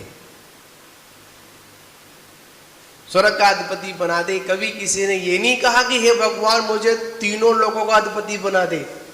कभी कहा क्या? मांगना है तो वही चीज मांगो जो वास्तविकता में सार्थकता बना उसका हो।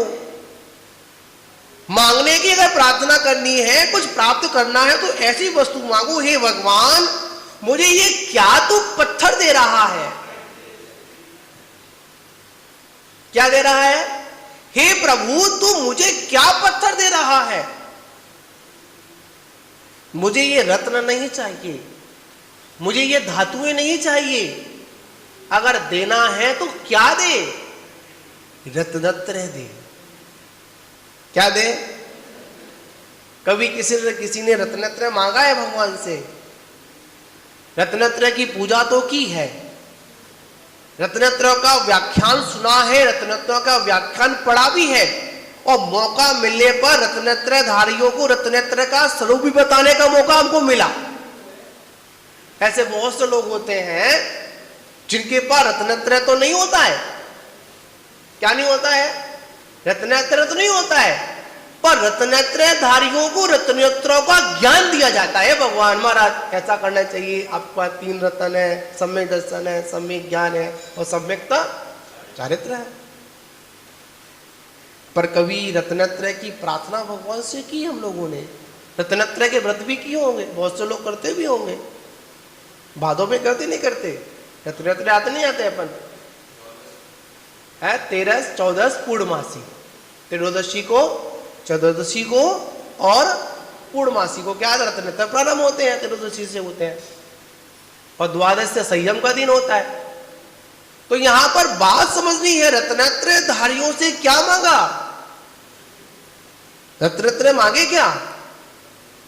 क्या मांग लिया? हे भगवान जो है थोड़ा बहुत दे दे, निदान कर लिया। आचार्य भगवान कहते हैं कि वो तो आपको बहुत कुछ देने वाला था, पर आपने निदान कर लिया तो क्या हुआ? आपने मैं थैला ही छोटा कर लिया, देना तो बड़ा चाह रहा था, आपने थैला छोटा लेकर गए, अपना पात्र छोटा लेकर गए, तो उसमें क्या मिला? जितना मांगा उतना ही मिला, और बाकी का जब मिलने आया तो हम लोगों ने क्या किया? तुरंत अपने पात्र को बंद कर दिया। आचार्य भगवान कहते हैं निदान नहीं करना, सब कुछ करो, क्या नहीं करो? निदान बंद मत करो। और जहां पर निदान बंद हो जाता है, बहुत से लोग होते हैं भगवान मैं प्रज्ञावान बन जाऊं, मैं शास्त्रों का ज्ञाता बन जाऊं। महान बाबू, जब साधक उत्तम ध्यान में तल्लीन होता है, लवलीन होता है, तो वहां पर 63 रिद्धियां प्रकट होती हैं। कितनी प्रकट होती हैं? 63 रिद्धियां प्रकट होती। 64वीं कौन सी है? बोधि। कौन सी है? बोधि। 63 रिद्धियां प्राप्त हो जाती है। 11 अंग नहीं, 10 अंग 14 पूर्व का, 11 अंग का पाठी हो जाता है, 1 अंग छूट जाता है। ठीक है ना? जैसी रिद्धियां प्रकट होती हैं तो साधक ध्यान में तल्लीन है, और रिद्धियों से जुड़े हुए जितने भी जो यक्ष यक्षिणी हैं, देवी देवता होते हैं, उनके अध्यक्ष देवी देवता होते हैं, वो क्या वहां पर खड़े हो जाते हैं? प्रभु हम आपकी सेवा में तत्पर हैं। क्या? हे प्रभु हम आपकी सेवा में तत्पर हैं, बताओ हमारे लिए क्या आदेश है? अगर आपके सामने कोई देव प्रकट हो जाए, कौन प्रकट हो जाए? देव प्रकट हो जाए और आपको आशीर्वाद दे देगा, आपको कहते तथास्तु, जो मांगते हो वो आपको मिलेगा, तुरंत आपका ध्यान भंग हो जाएगा। आपका उसको क्या करोगे? तुरंत आदेश दे दोगे, भाई ऐसा कर, ऐसा कर, वैसा कर, ऐसा कर दे, वैसा कर दे। पर साधक तो साधना में तल्लीन होते हैं, अनेक देवी देवता उनके चरणों में आकर आदेश मांगते हैं, पर मोक्ष मार्ग का साधक उनको कोई आदेश नहीं देता है।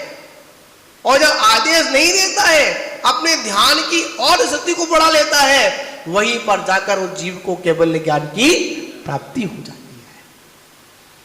और आदेश देता है, अगर आदेश दे देता है तो ऊपर था, कहां आ जाता है? तुरंत नीचे की ओर आ जाता है। कहां आ जाता है? नीचे की ओर आ जाता है। ऐसे बहुत से मोक्ष मार्ग के साधक थे जो ध्यान में तल्लीन थे, उत्कृष्ट साधना थी, पर आदेश के चक्कर में कहां आ गए? अपने मार्ग से च्युत हो गए। जो ध्यान की उत्कृष्ट स्थिति थी वहां से कहाँ आ गए, नीचे की ओर आ गए। और जैसे नीचे की ओर आए तो क्या हुआ बताओ, घाटा हुआ या फायदा हुआ? घाटा हुआ नुकसान हुआ है जी? नुकसान हुआ ना। कहां से कहां आ गए, जाना था मोक्ष और कहां गए, स्वर्ग में आ गए, अपने बीच में आ गए। नहीं, आचार्य भगवत कहते हैं नहीं, ऐसा नहीं। अगर ध्यान की स्थिति अगर उत्कृष्ट बन रही हो तो हम क्या करें, उसमें और तल्लीन हो जाए और उसका अभ्यास करें और अध्ययन को बढ़ाएं, तब जाकर हमारा ये दुर्ध्यान नष्ट होता है। निदान कर लिया, इसके बाद पता कौन सा ध्यान आता है, 4 तो हो गए अपने। इसके बाद कौन सा आता है, रौद्र ध्यान। नाम ही कौन सा है, रुद्र, मतलब विकृत रूप। जिस ध्यान के होने के बाद जीव की स्थिति कैसे हो जाती है, बड़ी विकृत हो जाती है, क्रूर परिणाम उसके हो जाते हैं। जिसमें हिंसानंदी, चौर्यानंदी है ना, और अब्रह्मनंदी,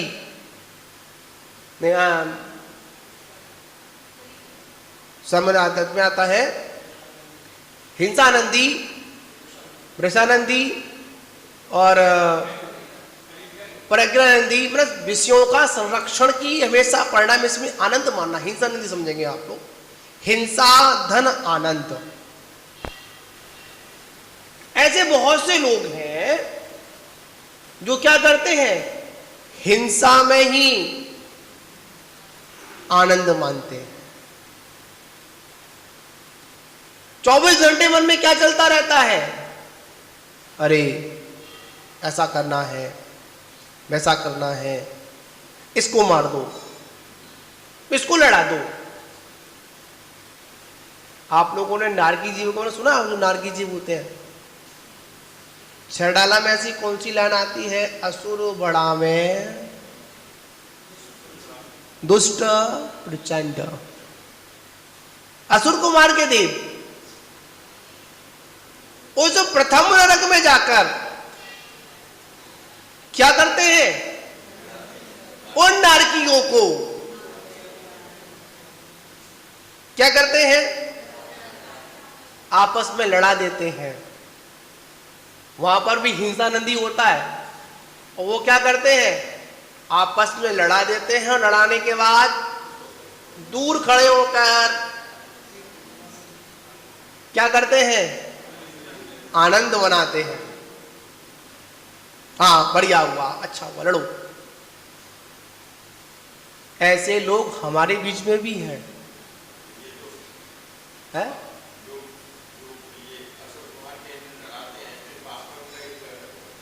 पाप कर्म, हाँ पाप कर्म है। वो अपने विभंगा बुद्धि ज्ञान से लगा लेते हैं कि ऐसा ऐसा हुआ, और वो भी अपना ज्ञान लगा देते हैं विभंगा। याद रखना, सम्यक्त्वी जीव कभी भी विवाद में नहीं पड़ेगा, कभी भी लड़ाई झगड़ा नहीं करेगा। अगर लड़ाई झगड़ा का प्रकरण अगर आ रहा है तो वो क्या करेगा, शांत रहेगा, टालने की कोशिश करेगा, छोड़ो क्या करना क्या करना। और जब स्वाभिमान में बात, अगर स्वाभिमान में जब बात आ जाएगी तो छायक सम्यक दृष्टि भी श्रावक अपने आत्म संरक्षण के लिए, अपने धर्म के संरक्षण के लिए, अपने गुरुओं के संरक्षण के लिए क्या करता है, शस्त्र भी उठाने में पीछे नहीं हटता है। उसमें हिंसा नहीं होगी। महानुभावों याद रखना, अगर हिंसात्मक अगर हम किसी का व्याख्यान सुन भी रहे हैं, उसकी अनुमोदना कर रहे हैं, ताली बजा रहे हैं, तो याद रखना वो ही आनंद आएगा। जैसे कहीं पर झगड़ा हो जाता है ना, हिंसात्मक प्रवृत्ति हो जाती है, हमारा उस वस्तु से कोई ना लेना है ना देना है, पर हम क्या करते हैं, दूसरों के माध्यम सुनते हो ना, क्या हुआ, कैसे हुआ, कितने चले गए, किसने किसको मारा, अच्छा उसने मारा, ठीक, कोई बात नहीं। क्या हो गया, हिंसानंदी हो गया।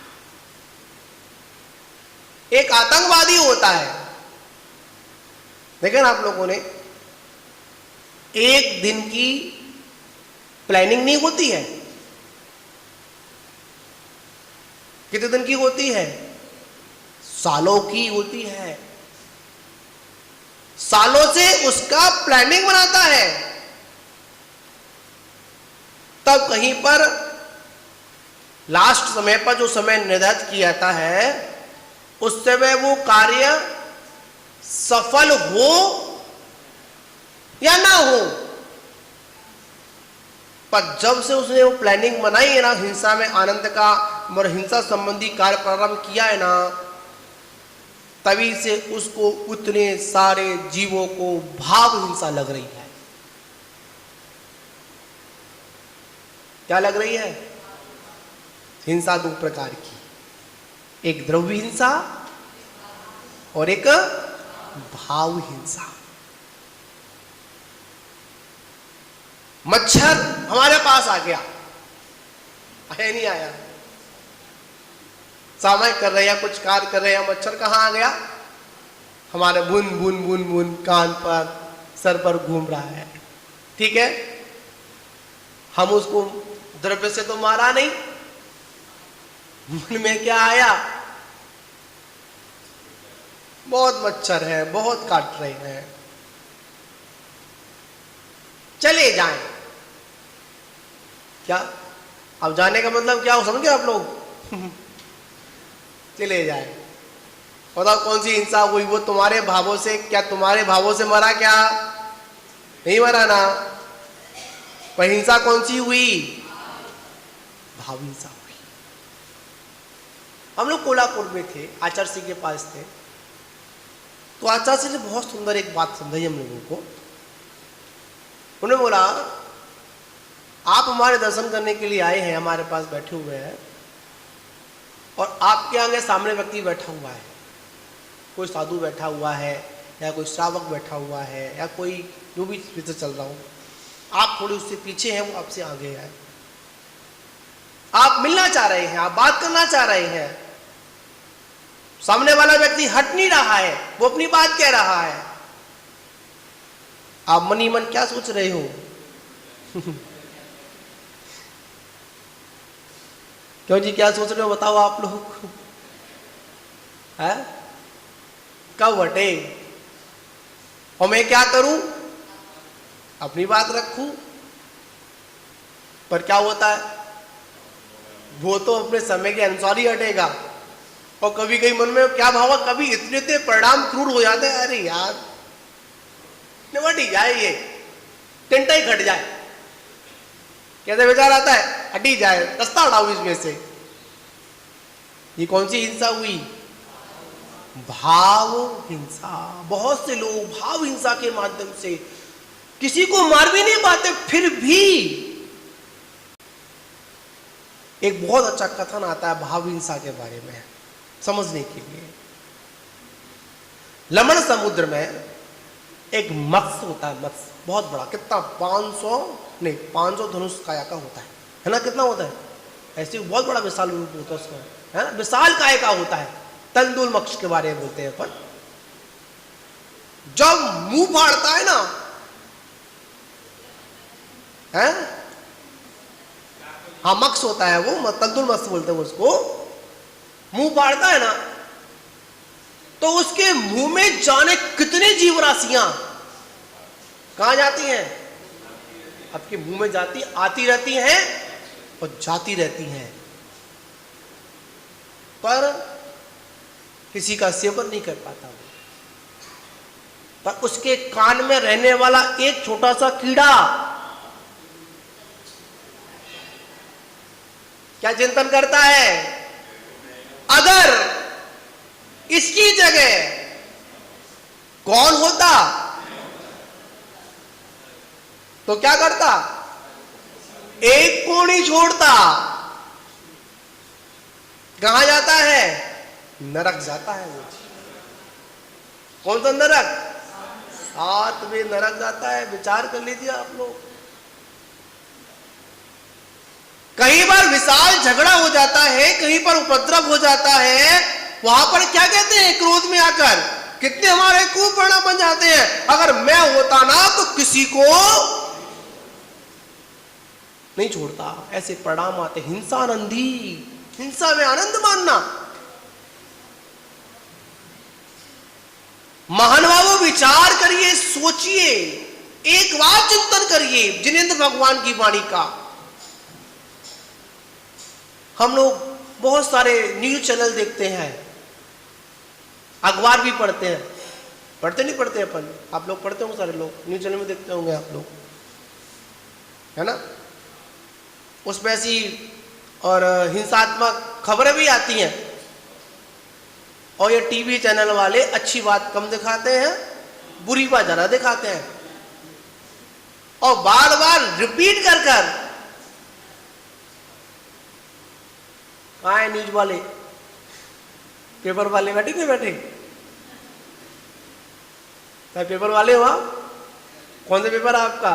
कौन सा था? अब नहीं है, नव भारत टाइम्स। एक छोटी सी न्यूज को इतना बड़ा कर देते हैं कि उसको देखकर लोग क्या हो जाते हैं? और उत्तेजित हो जाते हैं। उनके परिणाम और ज्यादा बिगड़ जाते हैं। और वो क्या करते हैं? उस न्यूज को देखकर, हिंसात्मक खबर को सुनकर कैसे हो जाते हैं? हिंसात्मक हो जाते हैं। हिंसा नंदी। अभी समय शेखर का प्रकरण चला था, आप लोगों ने सुना होगा, सब लोगों ने। दिल्ली में तो बहुत ज्यादा चला, और पूरे भारत में चला था। वो चला था ना शेखर जी का। शेखर जी के संरक्षण के लिए बहुत से लोगों ने हिंसा नंदी भी की। क्या की? धर्म की आड़ में, शेखर जी की आड़ में क्या किया? ऐसे ऐसे कर्म का बंद कर लिया। शायद वो कर्म का बंद जब उदय में आएगा तब पता चलेगा कि हमने धर्म की आड़ में कैसा कर्म का बंद किया था। उद्देश्य ठीक था, लक्ष्य ठीक था, पर हमारी व्यवस्था वो ठीक नहीं थी। मैं ऐसा नहीं कहूंगा सभी लोगों ने दुर्ध्यान किया, सभी लोगों ने हिंसात्मक कार्य किया, नहीं। कुछ ऐसे भी प्राणी थे जिन्होंने क्या किया? बहुत सारे शब्दों का प्रयोग भी गलत किया। मैं इसलिए बोल रहा हूं क्योंकि उस आयोजनों में, उस रैलियों में उपदेश करने का मौका मिला, सुनने को मौका मिला। ऐसा हुआ, लोगों ने जो मन में आया, हिंसात्मक, जहां तक है पुतले भी फूंक दिए थे। ऐसा ही सुनने में शायद नहीं फूंक पाए तो मन में विचार तो बहुत आए थे। हिंसानंदी, विचार करिए। आज हमारी जैन समाज में एक प्रकरण चल रहा है, और आज का ही नहीं है, करीब 2-3 दिन से चल रहा है। पता है आप लोगों को? किसको पता है? काम कुमार आचार्य महाराज का 35 वर्ष की साधना। कितने वर्ष की साधना थी? 35 वर्ष की साधना। उनके दिल्ली बड़ौदा आदि में भी चतुर्मास संपन्न हुई थी। कबूल नगर में चतुर्मास संपन्न हुआ था, है ना? हम अंदर के प्रकरण में नहीं जाएंगे, क्या समझे आप लोग? अंदर वाले प्रकरण में ना हम थे, ना पूरी पक्की खबर हमको वो भी कुछ। हाँ, इस प्रकरण पर अवध जाएंगे। दिगंबर मुद्रा। कौन सी मुद्रा? बंधुओं, मानते हैं आज चिंगारी लगी है तो कल ज्वाला बनने में वक्त नहीं लगेगा। मानते हैं कि आज ये घटना हुई है, पर आज हमारा जैन समाज पूरा शांत बैठा हुआ है, उसे कोई मतलब नहीं।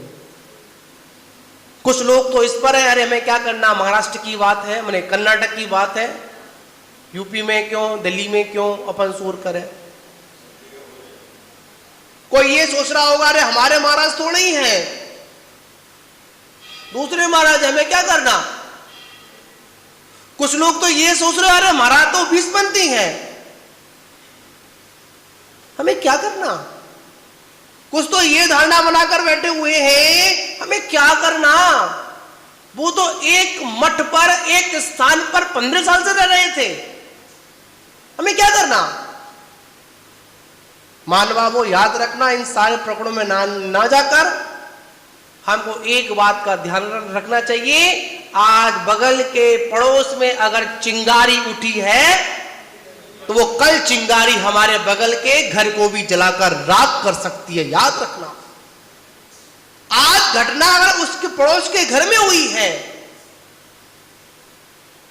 तो याद रखना, अगर हमने उस पर कोई एक्शन नहीं लिया, उस पर कोई हम लोगों ने जागरूकता नहीं दिखाई, तो कल हो सकता और साधुओं पर यह दिक्कत आ सकती है। महानुभावों विचार करना है, सोचना है, आज हम किस ओर हम लोग जा रहे हैं, किस ओर हमारी धारणा है। मैं यहां पर हिंसात्मक बात को कहने के लिए उपदेश नहीं दूंगा, आप हिंसा करो, ऐसा करो, उसको पकड़ो, इसको मारो, ऐसा करो, ऐसा नहीं, ऐसा उपदेश नहीं दूंगा मैं। ना मैं आपसे कहूंगा, हाँ इतना मैं कहूंगा कि दिगंबर साधुओं की सुरक्षा रखना श्रावकों का प्रथम कर्तव्य है। किसका कर्तव्य है? हमारे तो माँ बाप है नहीं, अब क्या समझे। जिस दिन दीक्षा ली थी उस दिन तो अपने माँ बाप को छोड़ दिया। अब हमारा माँ बाप कौन है? हमारी समाज ही हमारा माँ बाप है। माँ बाप तो मतलब क्या? वो ही निर्गंत साधुओं की चर्या करा सकती है। अब वो समय नहीं है कि जंगल में साधु रह रहा है, अकेले विहार करना है, अकेले जाना है। याद रखना, पहले भी उपसर्ग हुआ था, 700 मुनियों पर उपसर्ग हुआ, ठीक है ना। सर पर क्या जला दी? सिगड़ी जला दी, घानी में पिसवा दिया। मानते हैं उन साधकों ने कुछ नहीं कहा, आत्म साधना में रही, पर श्रावकों ने कुछ ना कुछ, आप विचार कर लीजिए। जब हस्तिनापुर में 700 मुनियों पर उपसर्ग हुआ था तो विष्णु कुमार मुनि ने भी उनके उपसर्ग को टालने के लिए अपने उस चतुर्मास काल का उल्लंघन कर कहां आए थे? हस्तिनापुर में आए थे। विचार करिए, सोचिए, आज हमारे दिगंबरत्व के ऊपर तलवार लटकी हुई है।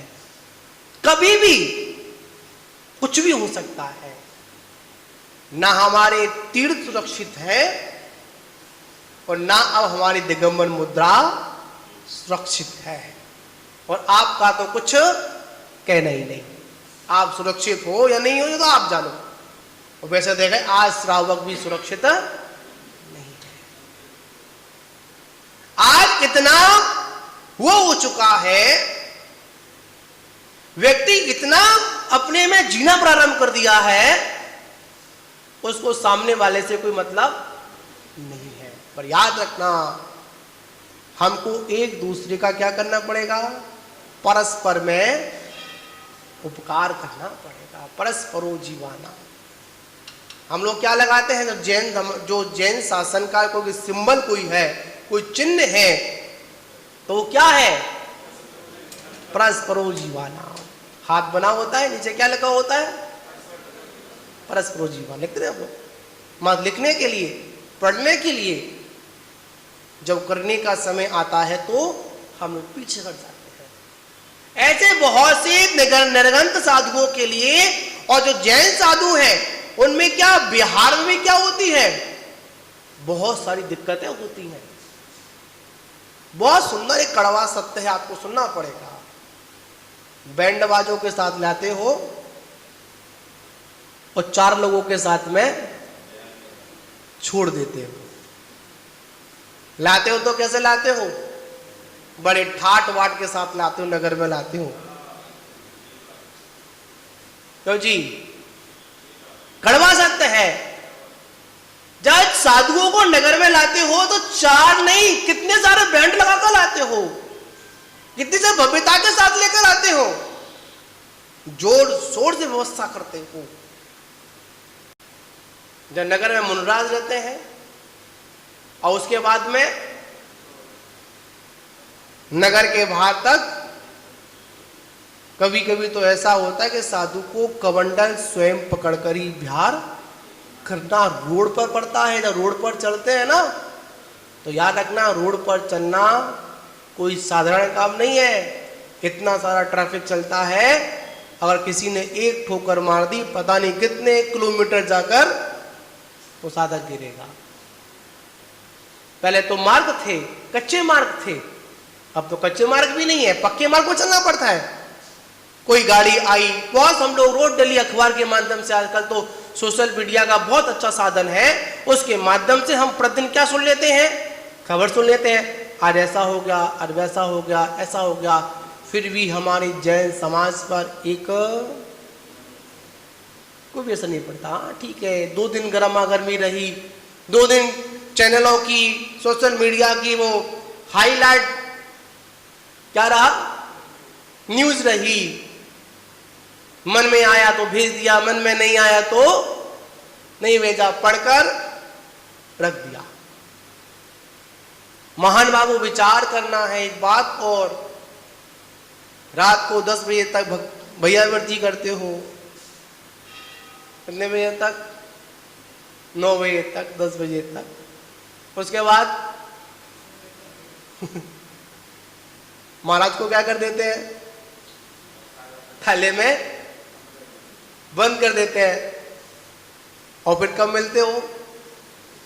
सुबह 5 बजे, 6 बजे, जो भी समय हो, उस बीच में मंदिर जी में क्या हो रहा है, कैसे हो रहा है, कुछ भी नहीं पता। अगर साधु का अचानक स्वास्थ्य बिगड़ जाए, क्या हो जाए बताओ? आज ये विषय जो बिंदु है ना, बड़े चिंतन वाली बिंदु है। हमने एक समय देखा था जब बहुत मतलब आचार्य सिंह के साथ रहे, कोल्हापुर भी रहे, महाराज जी के साथ रहे, चतुर्मासी पूर्व में किए थे। और ये 2008 और 9 तक, जब तक मैं तो कहूँगा जब तक ये मोबाइल युग नहीं आया था। कौन सा युग नहीं आया था? मोबाइल युग नहीं आया था। ये कम 8 और 9 तक व्यक्ति फ्री था, मोबाइल युग से दूर था। और जहां तक 10वीं समथिंग 10 में असर आना प्रारंभ हो गया था। 9 तक सादा फोन था, तो मतलब नहीं था। नहीं, वो तो 92 में आया था। मैं अब इंडिया मतलब अपने भारत की बात कर रहा हूं। भारत में आप लोग कहां सुनते थे? पहले सुनने के पैसे, करने के पैसे, इतना में पब्लिकली नहीं था। पहले अगर कोई व्यक्ति का अच्छा मोबाइल रखता था तो बड़ा आदमी माना जाता था। आजकल तो एक ठेली चलाने वाला एप्पल फोन लेके घूम रहा है। क्या घूम रहा है? बात है सुनने वाली, समझने वाली बात है, गंभीरता की बात है कि जब तक मोबाइल युग नहीं आया था, नगर में साधु को लेकर आते थे तो मुनियों के कक्ष में कमंडलों में पानी भरने वाला समाज का व्यक्ति होता था। और समाज के 2-3 व्यक्ति महाराज के कमरे में ही या कमरे के बाहर विश्राम करते थे, सोते थे। अगर कोई जरूरत पड़ जाती थी तुरंत व्यवस्था बनाते थे। आज बताओ, कोई मुनराज के कक्ष में सोता है क्या? विचारनी बात है, सोचने वाली बात है। नहीं लाया, रजमन कर दिया। बंधुओं, जब तक हम सभी लोग अपने अपने कर्तव्यों का पालन नहीं करेंगे तब तक हमारा ये जिन मुद्रा क्या नहीं है, सुरक्षित नहीं है। अभी तो 2500 कुछ ही वर्ष निकले हैं। अरे तो कितना चलाना है इसको? 18,500। वर्ष तक इस मुद्रा को, इस पीछी कमंडल को क्या रखना है? सुरक्षित रखना है। हमारी दृष्टि में जब तक ये नहीं आएगा मात, पीछी और कमंडल, क्या नहीं आएगा? पहले की दृष्टि में सिर्फ क्या था? पीछी, कमंडल। नगर में जब मुनराज का आगमन होता था, आगमन की खबर मिलती थी, तो सभी लोग दर्शन के लिए भागते थे। चलो महाराज जी का संग आया है। अगर मंदिर के बाहर अगर कमंडल रखा हुआ मिल जाता था तो मन कैसा होता था? बड़ा ही आनंदित होता था कि आज नगर में कौन आया है? दृगंत साधक आया है, कोई मुद्रा के धारी आए हैं, कोई वीतराग प्रभु का परिचय देने वाले वीतराग प्रभु के लहुरंदन आए हैं। और आज कमंडल दिखा मिल जाए तो अच्छा महाराज आए हैं, अच्छा ये बताओ कहां से आए हैं? संग नहीं, सुन तो लो पहले बात मेरी। कहां से आए हैं? अच्छा कब आए? क्यों मोहित, क्या बोलते हैं हम लोग? क्या धारणा हम लोगों की? कब आए, कहां से आए, और लास्ट का क्या, कब जाएगा, है ना? यह भी प्रश्न समाधान मिल गया। अच्छा ये बताओ कौन से संघ से आए हैं? इनके गुरु का नाम क्या है? जैसे एक वो लगता है आजकल किसी चीज को पब्लिक करने के लिए क्या होता है? हैशटैग बोलते हैं उसको। मैं तो सुन लेता हूं वो लोगों से, क्या बोलते हैं उसको? हैशटैग बोलते हैं ना। हैशटैग लगाकर उसका व्यक्ति का नाम, कोई कंपनी का जो भी नाम लिखना चाहते हो तो वो क्या होता है, जहां भी सर्च करोगे, क्यों राकेश जी, क्या आ जाएगा? जैसे ही हैशटैग का प्रयोग किया तुरंत क्या वही चीज कहां जाती है? सबसे पहले ऊपर के नंबर में। एक बार कोई अक्षर डाल तुरंत निकल के आ जाती है। आज व्यक्ति मुनराज में भी क्या लगा देता है? हैशटैग लगाता है। अरे कौन संघ के हैं, कहां के हैं? और एक बड़ी सबसे बड़ी बीमारी ये मुनराज अगर नगर में आए हैं तो बताओ इनके माध्यम से पैसा इकट्ठा होगा क्या? इकट्ठा होगा नहीं होगा? अगर इकट्ठा होता है तो हमारा ठीक है। इनके पास कितने सेठ लोग जुड़े हुए हैं, कितनी गाड़ियां आती हैं, कितने लोग आते हैं। हमारी बुद्धि कैसी हो गई है? धूमिल हो गई है, दुर्ध्यान पर जा रही है, उस मुद्रा पर नहीं जा रही है। तो महान बाबू यहाँ पर विषय बहुत लंबा है, ठीक है, अभी तो पूरा चतुर्मास काल ही बोला है। और मैं तो कहूँ ये धर्म चर्चा ऐसी चर्चा है, हम 1 घंटा यहाँ बैठे हैं और 1 घंटे में क्या अपन चर्चा कर सकते हैं? पर याद रखना 33 सागर तक, कितने सागर तक? 33 सागर तक उस सर्वासिद्धि में चर्चा चलती है। और एक चर्चा एक बार होने के बाद फिर पुनः नहीं आती है, फिर भी वह उस धर्म चर्चा से कैसे रहते हैं? मतलब तृप्त नहीं हो पाते, उनकी पूरी इच्छा नहीं हो पाती है। तो महान बाबू ये जिनवाणी का सार है। और आचार्य भगवंत ने कहा जितना मत होंगे, क्या समझे भाई? क्यों राम स्वरूप जी, क्या करोगे? जितना मत होंगे ना मट्ठे को, दही को, उतना क्या निकलेगा? उतना ही नवनीत निकलेगा, नौनी निकलेगी, उतना ही सार की प्राप्ति होगी। तो महान बाबू हम सभी लोग यहाँ पर बैठे हैं और यहाँ पर बैठकर हम ज़्यादा कुछ करें या ना कर पाए, पर जो हमारे जैन समाज में बड़ी दुखित जो घटना जो हुई है, कब से हुई? शायद 9 तारीख को, शायद ये पब्लिक है, हाँ जो भी तारीख इसमें रही हो, 5 तारीख को उनका अपहरण हुआ था, ठीक है ना? और आप लोगों ने शायद चैनलों के माध्यम से पढ़ा भी होगा।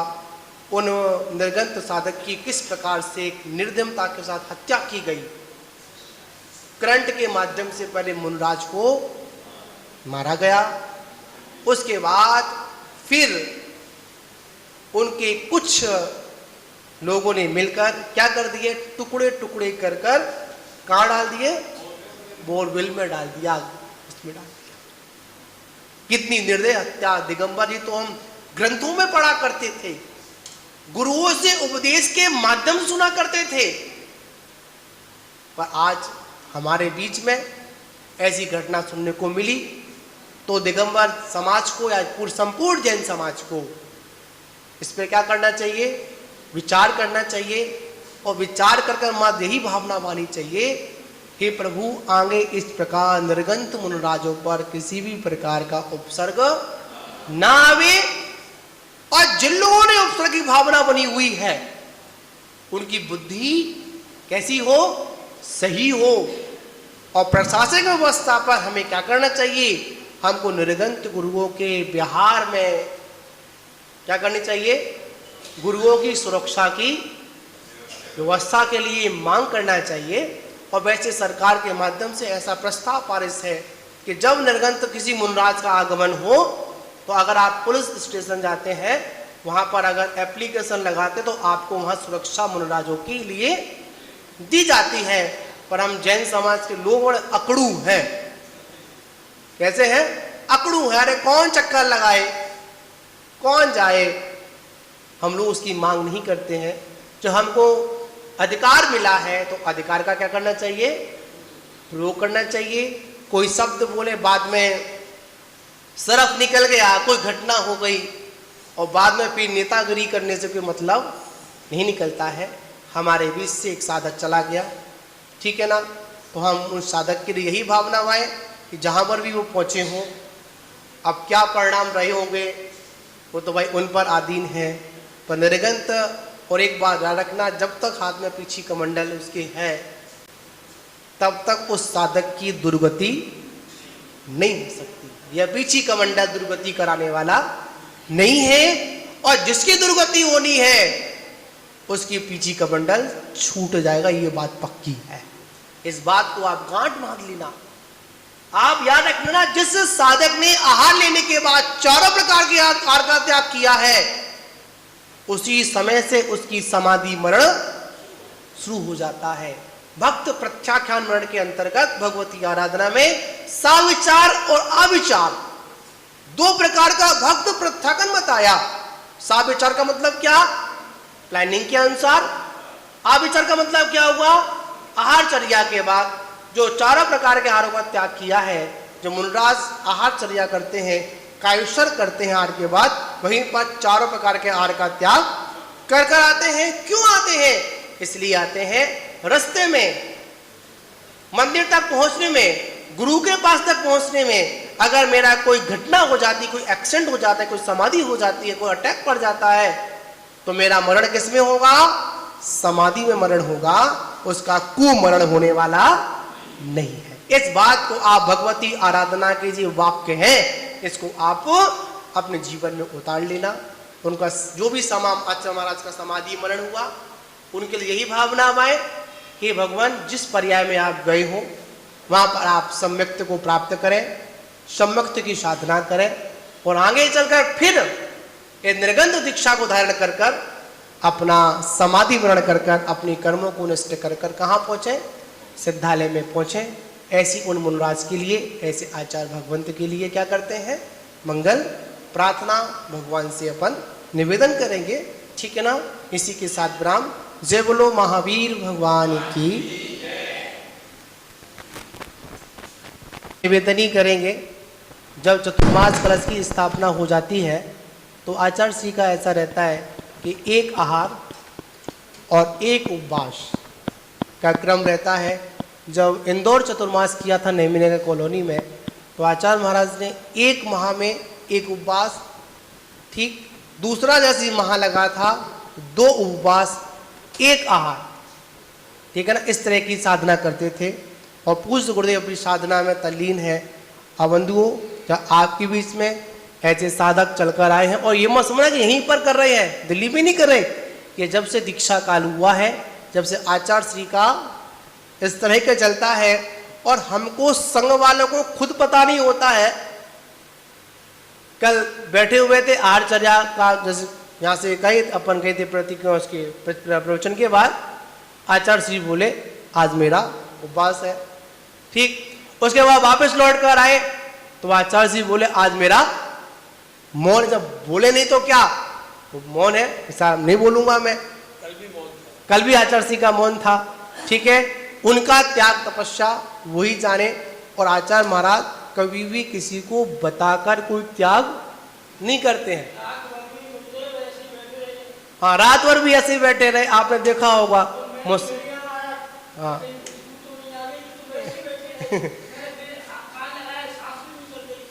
सांस तो चल रही होगी, स्लो स्लो चलती है, ऐसा नहीं है।